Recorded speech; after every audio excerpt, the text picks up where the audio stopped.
Kenapa nggak apa namanya ya, dipublikasi aja bahwa ini warung LDI gitu, Bu? Kenapa pakai kode-kode itu? Mungkin ada alasan.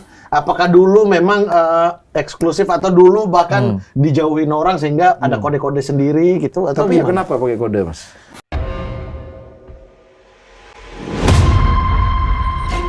Dwi Pramono, salah seorang tokoh LDI ini terlihat linglung dan sempat mengalami kebingungan mental atau mental confusion ketika mendapatkan sebuah pertanyaan yang mungkin tidak pernah dia duga mengenai kode-kode angka yang banyak digunakan dalam kalangan warga LDI.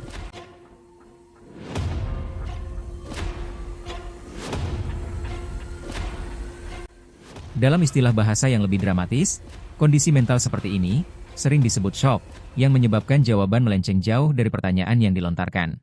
Sebenarnya untuk lebih gini ya, untuk ketika ada teman-teman tadi yang saya bilang ketika mampir itu, ini istilahnya secara ekonomi juga akan tumbuh gitu loh. Jadi ketika kita beli ke warung UMKM warga kita gitu kan, di satu sisi menambah soliditas, kerukunan, kekompakan, maka perhatikan jawaban yang diberikan.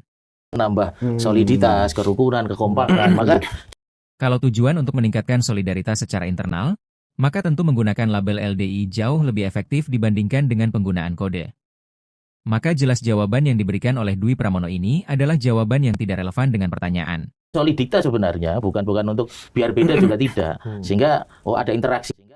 Sebuah jawaban yang diberikan sebagai upaya untuk menghindari inti substansi dari pertanyaan mengenai apa maksud dari penggunaan kode-kode dan sandi angka yang ada di dalam lingkungan LDI. Apakah dulu memang eksklusif atau dulu bahkan dijauhin orang sehingga ada kode-kode sendiri? Upaya menghindar itu pun nampaknya sukses dilakukan oleh Dwi Pramono dengan beralih ke pembahasan masalah 6 Tobiat Luhur, yang selama ini menjadi alat budi luhur atau perisai pelindung kaum LDII dari sorotan negatif.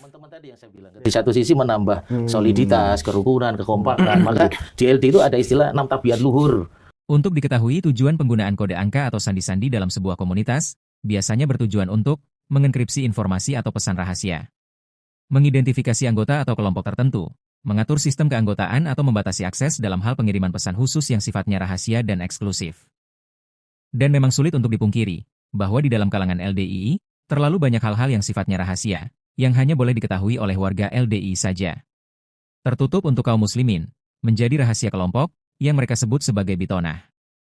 Karena demikian banyaknya rahasia di internal LDI, maka mereka membutuhkan banyak kode-kode rahasia yang maksud dari tujuannya, hanya difahami oleh kalangan LDI saja. Karena kode rahasia, maka mereka juga dibekali cara menjawab, apabila ada pihak luar LDI yang mempertanyakan makna dari kode-kode sandi tersebut. Kenapa pakai kode-kode itu? Mungkin ada alasan. Apakah dulu memang eksklusif atau dulu bahkan dijauhin orang sehingga ada kode-kode sendiri? Saya ada